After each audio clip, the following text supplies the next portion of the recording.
Mga boss, good afternoon. Ayan, magandang araw. So meron tayo ditong Mitsubishi Strada 2024 model, routine maintenance required service. So i-reset natin 'yon. Pero bago natin i-reset siya mga boss, siguraduhin muna natin na gawa na natin yung maintenance, change oil, check up. So ito papakita ko lang sa inyo. So ito mga boss, yung ating i-resin, i-delete. Yan, service required, UMS. Yan, routine maintenance required.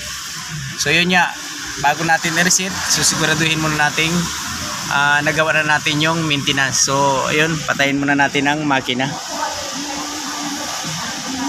Patay yung makina mga boss bago natin reset. Okay, so dito sa right side merong button. Ito, pipindot lang tayo. Ayan, repeat. Ayan. So, long press. Ayan, yung rinse na yan. Pero dapat patay ang makina mga boss. Ayan, clear. So, okay na siya.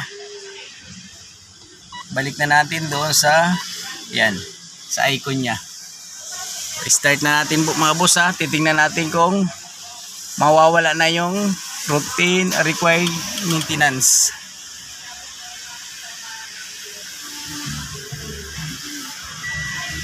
Yun, nawala na yung required maintenance. So ito na lang yung sa baba, yung sa service required UMS rear. So ayun, siguro gagamitan na lang ng scanner yon. So nawala na yung kanyang required maintenance.